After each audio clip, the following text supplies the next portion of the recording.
Magandang umaga po sa inyo lahat. Good morning, good morning, good morning. Wednesday, December 8. Kumusta ho kayo mga boss? O kayo ba'y nag-coffee na ngayong umaga? Kung sakaling hindi pa, then go ahead and get your coffee. Maganda ho laging may katabi kayo ng coffee sa morning ho, partikular dito sa programang sinusubaybayan yung mga bossing. And mamaya ng konti, meron ho tayong tatalakayin na public service. Importante ho ito mga boss, ano? Una sa lahat, bago ho na mag-umpisa. Kung kayo'y tatayo parang garantor, or yung gusto ninyong tumulong sa kapwa ninyo, lalo-lalo na kapag kakilala nyo, hindi nyo naman kapamilya or kaanak, pero kayo'y bigla na lang sasabihin nyo, sige, okay, para mabigyan siya ng loan sa bangko man yan, sa credit card o anumang pinagkakautangan, ikaw yung tatayong garantor, mag-iingat ho kayo. Kasi kapag bumalpak ho yung ginarantihan ninyo, kayo ho'y mananagot. Linawin ho natin dito yan. Marami ho kasing hindi nakakaalam. Nakakala nila, okay, gagarantor lang ako sa iyo. Pagkatapos, yung tao, irresponsable, hindi ho nagbayad ng obligasyon niya sa pinagkautangan, kayo ho mananagot, kayo nga habulin, kaya nga kayo ginawang garantor eh. Ito ho yung kwento ng mga simpleng tao, pero may sipa ho pagdating doon sa mga bagay na dapat malaman ho ninyo. Nakakala ninyo pag-garantor, ay nag-garantor ako, hindi ko naman alam na tatakbuhan ako. Kahit na nga kung minsan kaanak ninyo, maliban na lamang kung anak ninyo yan, kapatid ninyo yan, magulang ninyo yan, pwede kayong gumarantor. Basta't importante, kung medyo sumabit ho yung ginarantiyahan ninyo, kayo na agad ang sasalo niyan. Yan ho ang storya, mamaya ng konti. Pero, eto ho, yung public service ho natin, nag-away ho sila na parang UFC sa loob ho ng sinasabing pinagtatrabahuan. Ang nangyari, kinagat ho yung tenga, las-las yung tenga nung sila ho'y mag-away. Bakit? Abay, nakakatawang, kaya niya raw kinagat kasi yung kanyang balls o yung kanyang, kasi pwede ho sabihin bayag, pinitpit kasi ng kanyang kalaban, nagulong-gulong sila, parang laban ng UFC. Universal, Ultimate Fighting Championship. Away. Alamin ho ang dahilan ho niyan mamaya ng konti. So in the meantime, magandang umaga po sa inyo lahat. Kung kayo ho'y sumusubaybay sa amin, kabubukas nyo lang ng inyong platform or radyo man yan, TV man yan, or di kaya sa Facebook or sa YouTube or sa website, magandang umaga po sa inyo. Ano? Kami ho'y pwedeng sundan sa mga platform na mga sumusunod sa aming digital platform, sa aming YouTube TV, Bitag Official, o di naman kaya sa aming website, yan ho'y bitagmedia.com, sa Facebook page, Bitag Live, sa radyo, Radyo Pilipinas 738, ganun din ho sa isang istasyon ho, nag-share ho ng ating broadcast, ang Capital Broadcasting Center, yan ho'y DZME sa Metro Manila, sa probinsya, marami ho yung AM and FM na sinishare din ho tayo. Television program ho, ang Bitag Live. Hindi ho kami nagbablog, hindi ho kami basta-basta lang. Napapanood nyo sa inyong platform, nakakala ninyo, tinatanong nyo ho kasi, makikita nyo yung sign ho dyan, nakikita nyo parang triangle na flag, PTV4 ho yan, mga bossing. So, television program. Ngayon, alam nyo na. Well, marami hong sumusubaybay sa atin at tinatanong saan ba tayo nanggaling noong Friday, wala ho tayo. Pagkatapos Monday, kami ho'y nagpaplano na ho kasi medyo malapit na hong bakasyon. Ito hong buwan ng December, medyo kulang-kulang na ho to. Kung sakaling hindi nyo pa ho natatapos yung mga bagay na dapat tapusin nyo na ho, ano? Kasi kung hindi, next year na ho yan. Yung mga hindi pa rin nakapagbayad ng utang, siguro pwede nyo singilin. O di naman kaya, yung mga bagay na kung tapusin nyo ngayong taon na to, tapusin nyo na. Kasi bagong taon, tsaka ho kayo magmamadali. So anything that you can do now, do it now. Alright, reminder lang ho yan. Mga boss, I have my own coffee. Okay. Oh yeah. Good morning! Good morning! Eto ho, ang formula or strategy, estratehiya na dapat malaman ho ni Juan de la Cruz, lalo-lalo yung nag-aasam-asam. Sila ho'y nag-aasam-asam na kung paano raw talunin si BBM Sara, kanilang unit team. How to defeat Bongbong Marcos and Sara, the unit team. Paano raw talunin? Makinig, makinig, makinig! Bay, teka muna. May kapupulutan po kayo rito ng strategiya. Yung nga lang, larong marumi. Play dirty kung tawagin nga ho, mga boss. Listen carefully. Alam nyo, kung pag-uusapan ng Pilipinas, kilala ang Pilipinas sa paggamit ng mga salitang, eto ho, pag malapit ng eleksyon, guns, goons, and gold. Sa mga probinsya, mga rehiyon kung saan may mga tinatawag na political lords o warlords. Sila ho yung makapangyarihan, kaya nga ho tinasawag ho natin dito, guns, goons, and gold. Ibig sabihin, sa salitang English, baril, puwersa ho yan. Ibig sabihin, yan ho yung mga bagay na dapat malaman ho ninyo. Guns, goons, and gold. Familiar ho ba kayo? Sa mga probinsya, rehiyon, kinakatakutan yung mga political lords. Matagal na ho sila dyan. Feeling nila, sila na yung hari dyan. Yung mga warlords, kilala nyo kung sino mga yan. Ito'y pakikipagsari puwersa ng gambling lords at mga drug lords. Ito raw ang pantapat. Ito'y laban sa BBM Sara Unit Team para malusaw. May ibang uring makinarya rito. Inuulit natin ha. Guns, goons, and gold. Ibig sabihin, takutin mo. Brasuhin mo. Bayaran mo. As in, bilhin mo na. Wala yang sinasabing lakas na puwersa na yan. Hindi ko kami nagsasabi niyan. Yung mga kapal lang tao na yan, wala daw yan. Yung mga ganyang klaseng mga pagtitipon-tipon, malulusaw daw yan. Ibig sabihin, itong strategiya na to, parang pinag-aralan ho nila.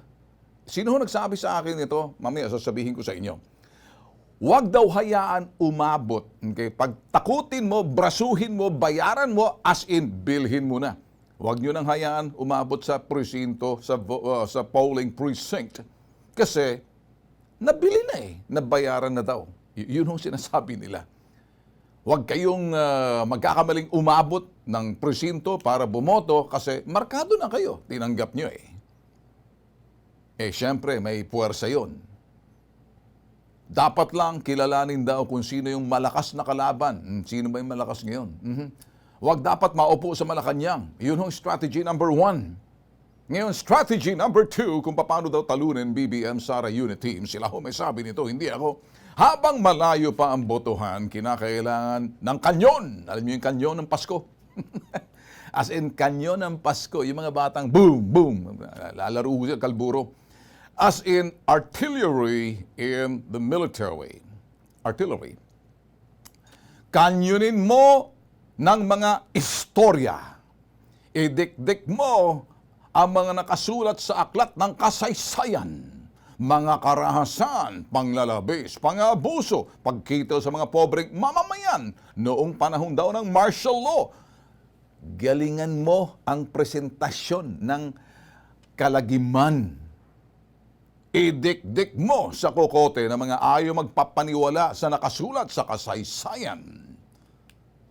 Pag di pa rin umubra, galingan mo pa! Tuloy mo lang sa pakikipagtulungan ng mga kakunsyabang friendly media. Kapag di pa rin umubra, just keep on trying. Kapag lumakas, habang lumalakas, habang binobomba, habang ginigiba, lalong tumitibay, medyo don't be discouraged. Try harder. Sakaling hindi pa rin umubra, may strategy number 3. Ito'y pagdaan sa legal na proseso at paggamit ng legal na proseso. Sampahan mo ng kaso sa pamamagitan ng disqualification cases. Dito baka makahanap ka raw ng butas habang malayo pa ang Mayo 9, araw ng botohan. Sa stratehiyang ito'y paggamit ng psychological warfare kung tawagin. sirain ang kamada ng subject, kung sino yung subject dito, para ma-disqualify. Sino pa?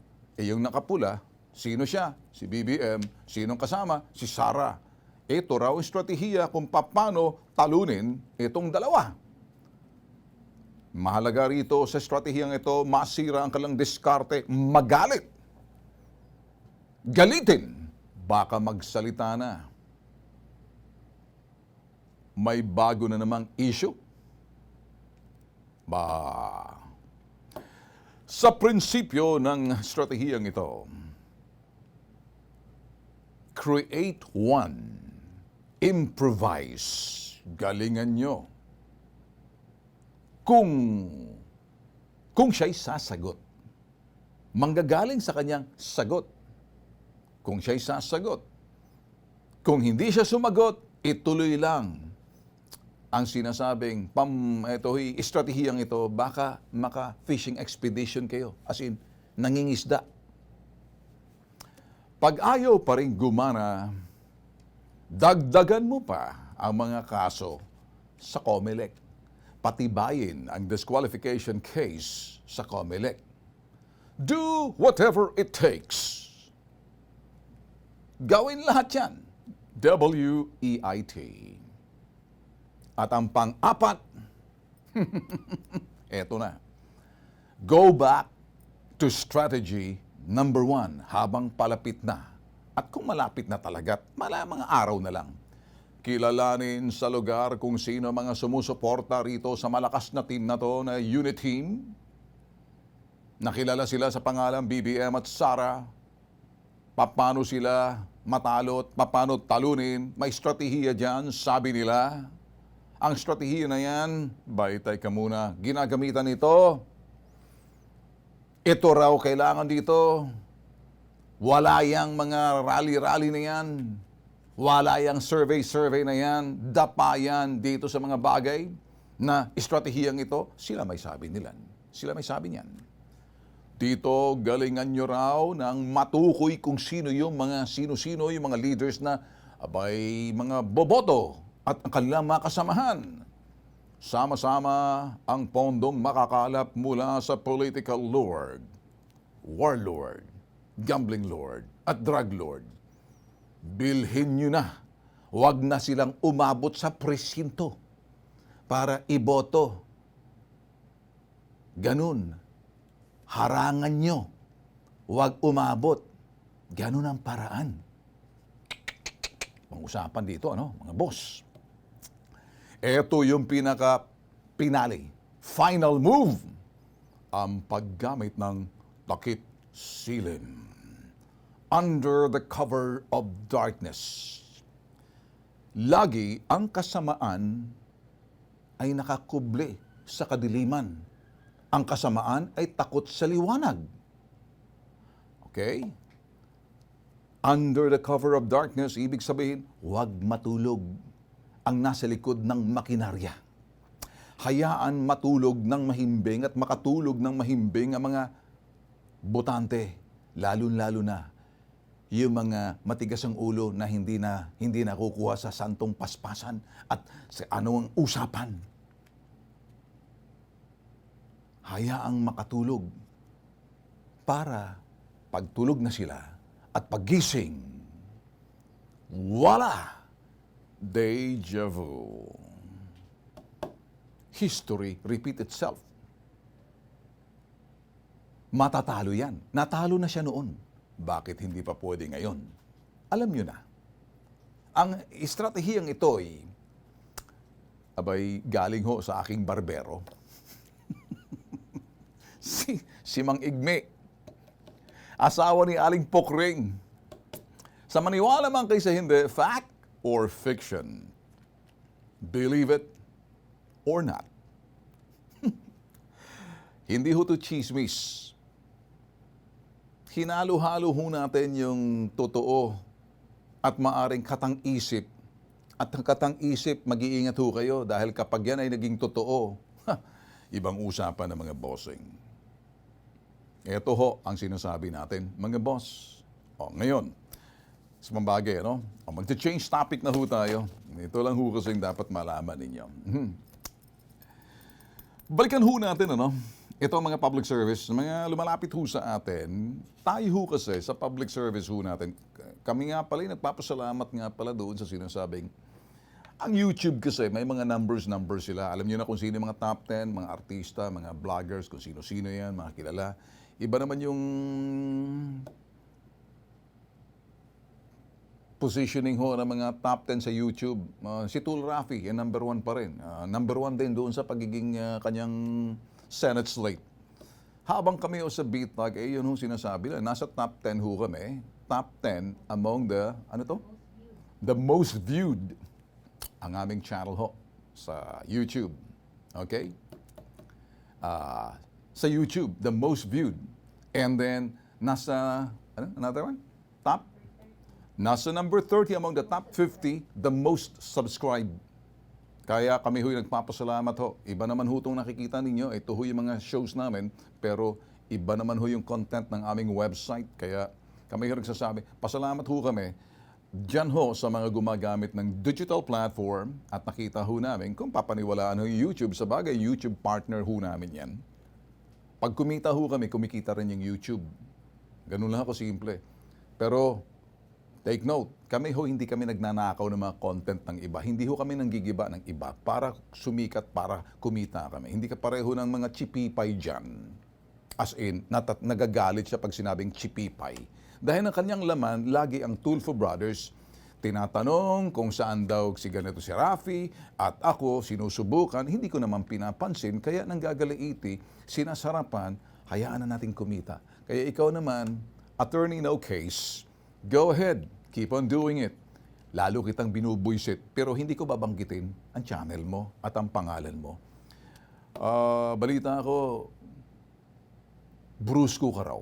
Balita ako, marunong ka raw sa martial arts. Balita ko, lalaking lalaki ka raw. Ako'y nagsatanong lamang, totoo ba to?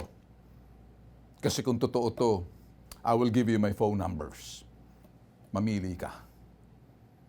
Pero doon naman sa laman, hindi kita bibigyan. I will not glorify what you're doing. Dapat sa'yo, naghahanap ng kaso. Lahat ng mga content mo, nagbibigay ka ng kaalaman, educational, informational sa mga batas, sa mga bagay na dapat malaman ni Juan de la Cruz. Hindi yung si Ben Tulfo, paborito mo, hindi kita pinapansin. Crush mo ba ako? Type mo ba ako? Easy. Mga boss, kagawad, siya ho'y naglaho ng parang bula. Pinaghahanap po siya ng kanyang biktima. Ito naman ho, yan public service natin. Ito ngayon ang inyong mapapanood. Mas magandang panoorin nyo to, Malalaman nyo na lang kung sino dito. Marami ho kayong kapupulutan ho ng aral. Malalaman nyo sa bandang huli kung sino yung tama o mali. Kasi kami ho sa pambansang sumbungan, sa hashtag ipabitag mo kay Ben Tulfo. Simple lang ho aming sasabihin. Tumutulong ho kami, hindi ho kami naninira ng kapwa. Nabubuhay ho kami sa pamamagitan ng serbisyo, ipagtanggol ang mga taong mahihina, mga aniape o inabuso. Subalit, trabaho rin namin alamin ang katotohanan na kung minsan nagbabalat kayo na sila'y biktima, pero hindi pala. Paano nangyari yon? Kaya nga may investigahan Ngayon, nag-away po sila mga boss. Dito sa parting to, sabi nga natin, hindi kami chismis, may kapupulutan ho kayo. May makikita ho kayo rito. Panalo ho kayo. Lahat ho to nangyayaring totoo. At sa kanilang mga idinudulog ho sa ating problema, ay nabibigyan ho kayo ng kaalaman. Panoorin. Bilang paggalang sa piskalya, sa kagawaran ng katarungan Department of Justice, hindi muna ako magsasalita. Sandali muna, pakinggan. Carlo, makinig ka. Pakinggan mo ako, mas marami kang matututunan sa halip na makipagtalo ko sa akin. Huwag mo akong pipilitin, pumasok at magandang makinig ka. Matuto kang makinig. Napapahamak ka kung hindi ka nakikinig Para sa kabutihan mo to. Carlo Abriol na lumalapit po sa inyo dahil po sa nangyaring pag-agat po sa aking tenga July 15, 2021, alas 7 ng umaga po sa labas ng aming warehouse or company. Ito po ay kinagat head security po namin na si Ryan Jaime Sarmiento Tumali po. Kinagat po niya yung aking tenga at dinura po niya. Ang sabi po niya sa akin, ipapalaminate daw po niya. Pag araw-araw daw po akong manalamin, araw-araw ko rin po daw siya maaalala. Tapos pinagbantaan pa po niya ako, napapatayin daw po niya ako, pati daw po yung anak ko, tapos niyaya niya pa po ako paulit-ulit ng suntukan. Gusto ko po makamit ng hustisya at mabigyan po ng leksyon si Ryan dahil po sa ginawa niya sa akin. At gusto ko po siya makulong para hindi na po niya magawa ang ginawa niya sa akin sa ibang tao po. Na labis po akong naapektuhan sa nangyari. Kaya makakausap po natin dito si Carlo Abriol, nagre-reklamo lumapit ho sa atin. Carlo, magandang hapon para sa iyo. Magandang umaga po, sir. So sa group chat nag-umpisa yung inyong di pagkakaintindihan. Po. Ano bang nasabi mo sa group chat? Ano ba yung bagay na medyo ikinabuisit, ikinainis, ikinairita nitong si Ryan Tumale? Ayaw niya po kasi, sir, ng parang sinasagot-sagot po si sir kasi head security daw po siya ng kumpanya namin So, ayaw niya, nag-group chat kayo. Yun din po siguro kasi bakit hindi daw po ako sa kanya nag-direct mag-chat. Alright. Carlo, pwede ba ako makiusap? Pakinggan mo na maiging tanong ko para masundan kita. Kasi para kang bata nagsusumbong, nagpapakampi na hindi ko naintindihan muna. Hinahanap ko, Sige po. may nasabi ka ba sa group chat na yan na naging ugat ang pag-aaway ninyo? Ano yung trigger? Ano ang medyo nandoon na parang naging gatilyo ng baril na may nakalabit ka sa sinabi mo? Yun ang gusto kong sabihin na nag-umpisa na agad. Meron ba? Kasi hindi malinaw sa akin, puro GT, puro GC, sinasabi mo, lahat yun. Sino nauna sa group chat? Ano ang nasabi mo na ikinaboysit ni Ryan Tumale?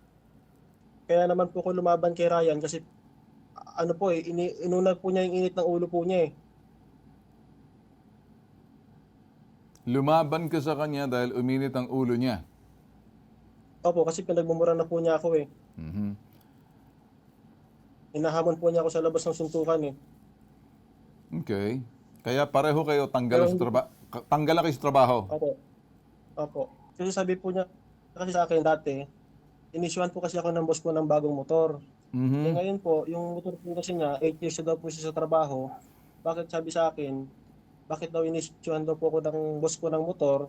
Bakit daw siya sa tagal-tagal daw po niya sa kumpanya? Bakit daw siya hindi daw siya inisyuhan ng motor?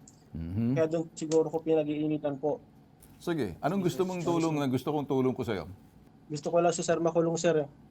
Hindi ako hustisya, hindi ako ang huwes. Opo. Okay?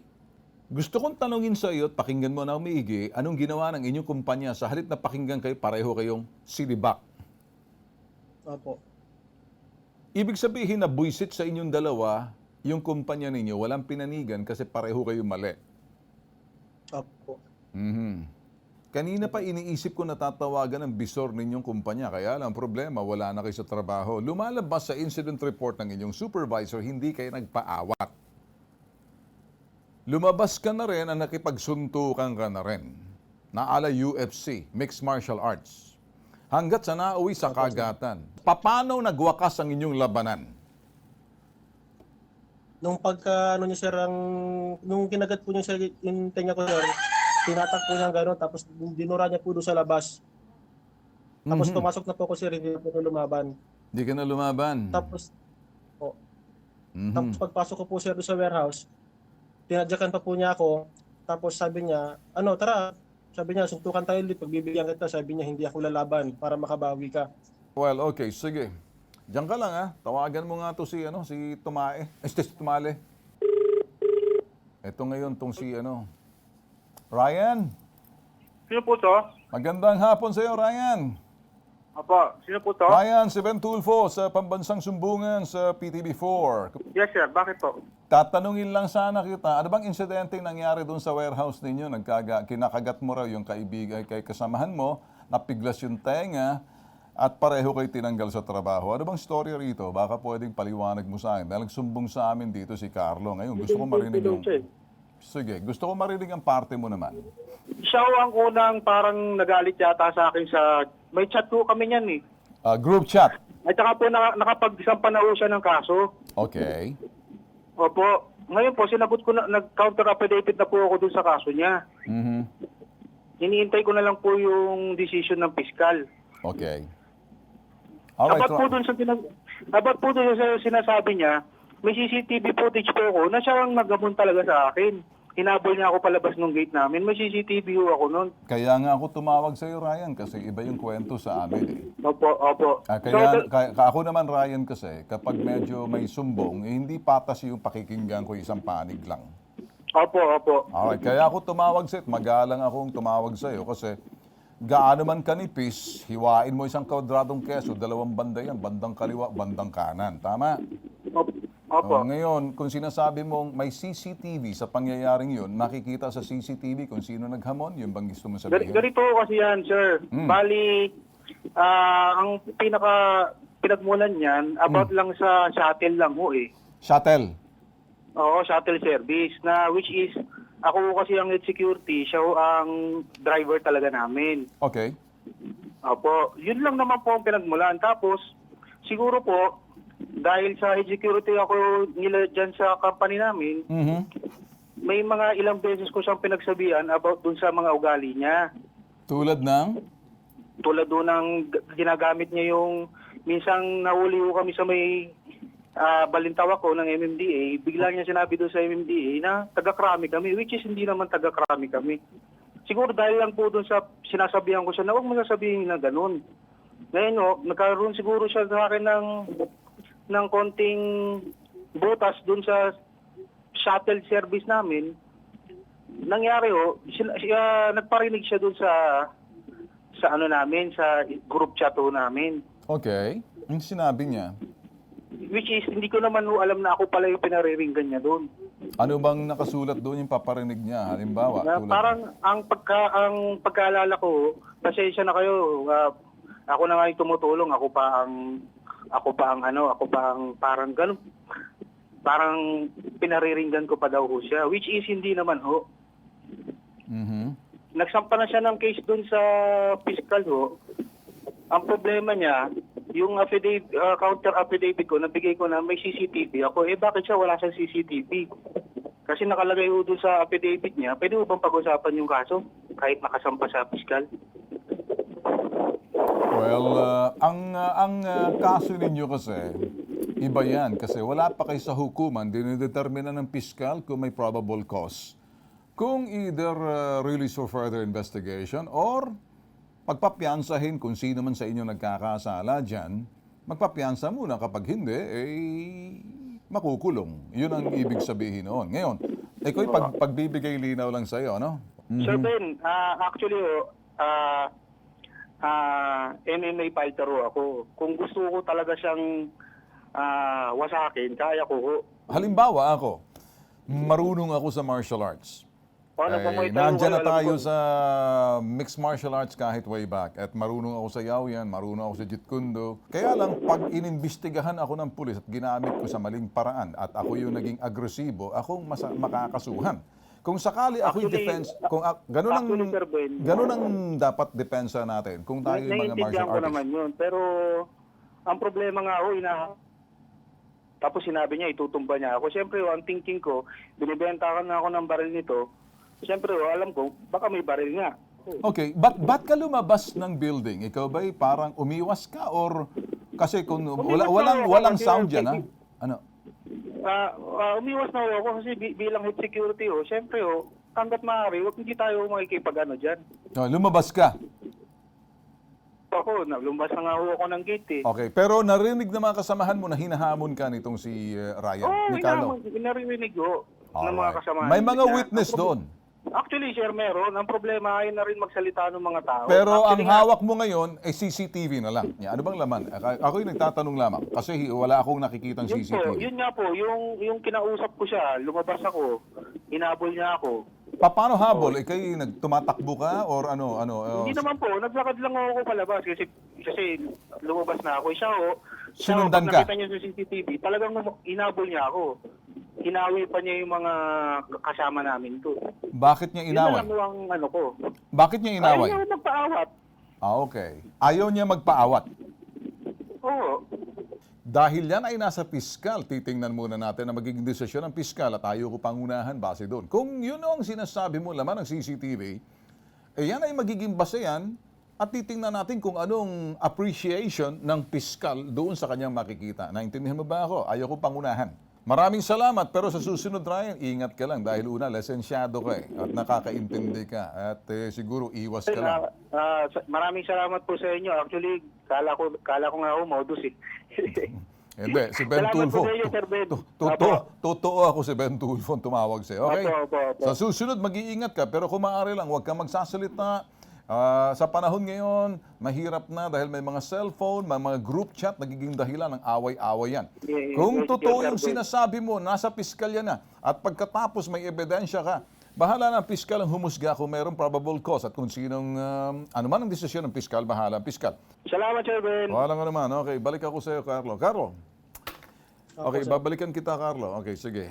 Carlo, sa parting to, mabuti ka mo, tinawagan natin si Ryan. Kasi kung hindi, anumang sumbong sa public service, dalawang banda yan. Gusto ko lang sabihin sa iyo na ito'y parte na, ako'y magsasabi lamang, may mga bagay na wag nating gagawin tulad nung gagamit tayo ng mga pangalan, name dropping kung taga-krami tayo. Kasi kung hinanaman ka ng ebidensya, noon pa man yan bago malalagay ka sa alanganin. Pangalawa, huwag kang magbebenta ng baril kasi kung hindi, gun running ang dating yan. Okay? Kung may kilala ka man ng magbebenta ng baril, kung either ikaw ang may baril, pag-aari mo yan, lisensyado ka, pwede mong ibenta, irehistro ninyo. Okay? Kaya lang, wala kang karapatan magbenta ng baril kahit kanino kasi pwede kang masampahan yan ng gun running. Pangatlo,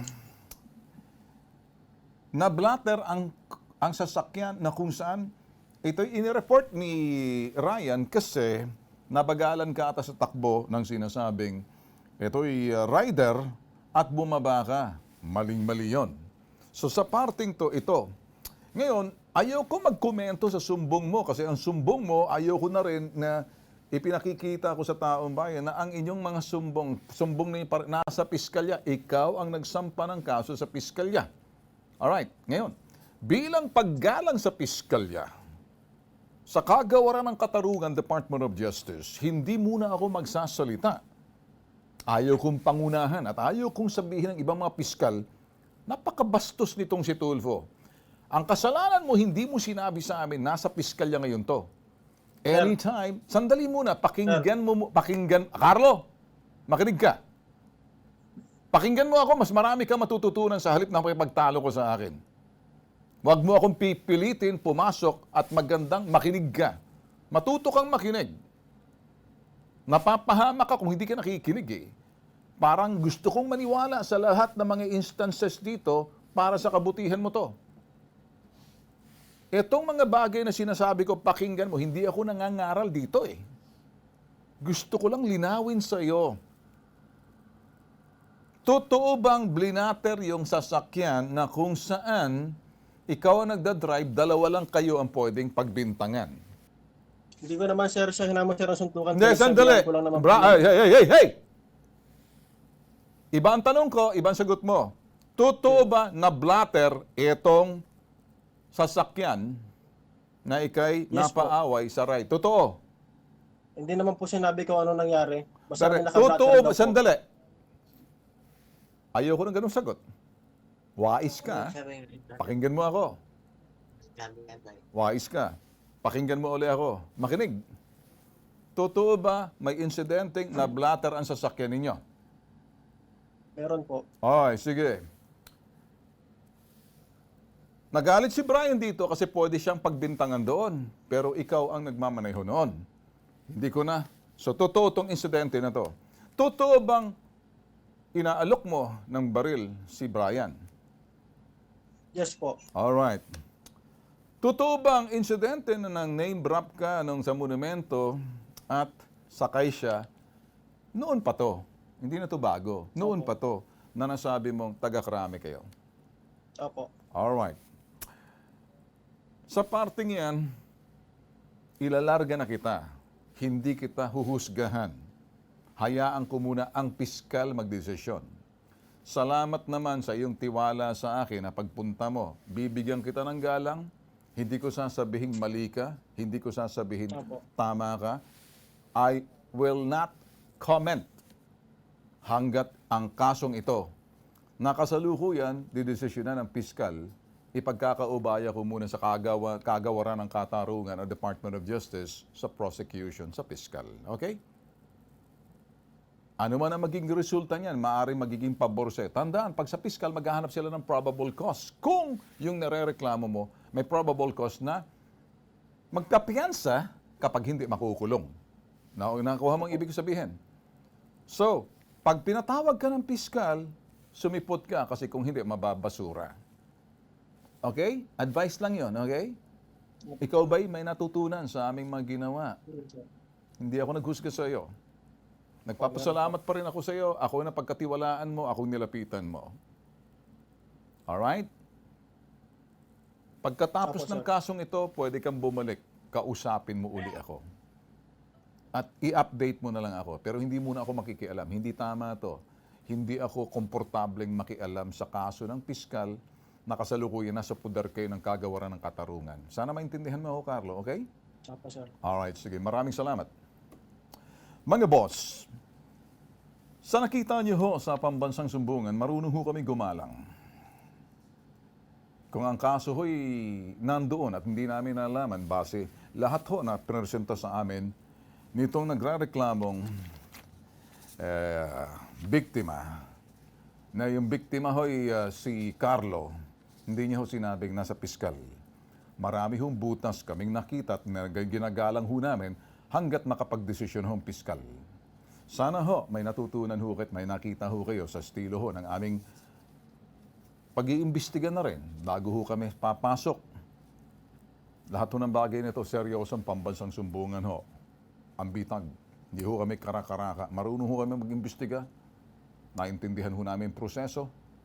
Pagdating ho sa mga legal tulad nito, sana may natutunan po kayo. At dito ho, nadagdagan ang inyong kaalaman sa mga totoong reklamo, totoong tao, totoong pangyayari. Ang tanong, sino nagsasabi ng totoo, kayo nang humusga. Ang nag-iisang pambansang sumbungan. Hashtag ibabitag mo, Ben Tulfo. Ang hindi nasama sa editing ho, mga boss, ganito. Sila ho'y nag-away dahil hinamon ho siya nung nagre-reklamo. Dinefensahan lang, lumaban na lang ho yung security guard na umalis, lumabas. So habang sila ho'y nagsusuntukan dahil naghanap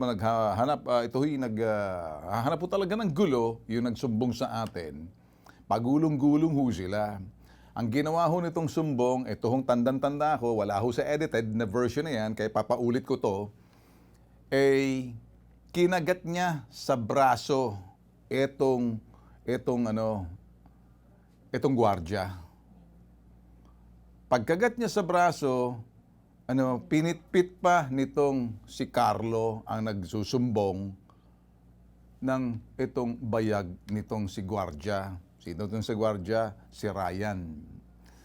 Hindi na raw matiis ni Ryan, di ko naintindihan kung anong suot niya ba, kung siya ba'y naka-boxer shorts na ganun lang kadali na pitpitin yung kanyang bayag. Di na raw nakayanan ni Ryan na pitpitin habang pinipitpit, habang kinakagat siya sa may braso nitong si Carlo. Si Carlo, pakita natin. Ito si Carlo, kinagat sa braso ni Carlo, kinagat sa braso itong si Ryan. Hindi pa nakontento, pinitpit pa yung bayag nitong si Ryan, nitong si Carlo. Kaya sabi ni Ryan, wala po akong gagawa kasi habang ginidumog niya ho, sir, napilitan na akong kagatin siya sa taenga. Ayun ho ang naging issue dyan. Bandang huli ng imbestigahan namin, epekto lang ng problema.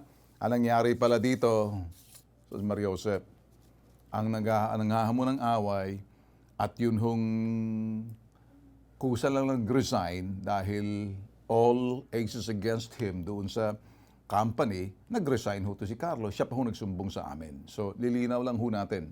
Bandang huli, nalaman ho natin sa pamamagitan ng pag-iimbestiga, siya pala yung dahilan ng problema. At epekto ho lang yung si Ryan. Kung kayo ho'y nagtatrabaho sa mga opisina, kahit sino ho maghahamon ng away, at yung naghamon ng away na sa loob ng tanggapan, kahit na ikay nag-respond lang sa loob kayo ng tanggapan, pareho kayo pwedeng ma-dismiss niyan. Depende sa polisiya ng kumpanya. Kaya kung maaari lang ho dito sa parting to, pag kayo nagsusumbong, nag-aaway kayo sa loob ng opisina, nagsuntukan kayo, nagkasakitan kayo, depende na ho sa polisiya and depende na sa rules and regulations ng inyong mga kumpanya, pareho kayo matatanggal dyan. Oh. Bahala na ho yung magdedesisyon yung kumpanya. Kaya kami ho rito, pag nagsumbong, pinakikinggan ho natin dito. Mahalaga ho rito kasi kami nagtatanong. So, importante ho yun. Marami ho, inuulit namin. Marami ho kasing ito sa atin na pag nagsusumbong dito, akala siguro hindi kami mag-iimbestiga. Kinakalkal ho namin bago ho mangyari yung isang storya, nag-story conferencing muna kami. Bawat sumbong, pinag-aaralan namin, hinahanap namin yung punot dulo. Tinitingnan ho namin kung sino ang dahilan ng problema. At tinitingnan ho namin yung halaga ng sinasabing sumbong kung may kapupulutan po ang nanunood ng aral or impormasyon sa nasabing sumbong. Lagi ho namin sinasabi, hindi ho kami entertainment. Mga totoong sumbong ho to, public service. Para kayo ho'y mabigyan ng kaalaman base doon sa mga problema nararanasan ng iba, nakakaiwas po kayo, hindi ko nalalagay sa alanganin. Iba ho kasing nanunood para malibang. Kami ho, hindi ho ganon. Importante ho rito, gusto lang namin malaman na hindi ho namin kinakalakal yung mga sumbong ninyo.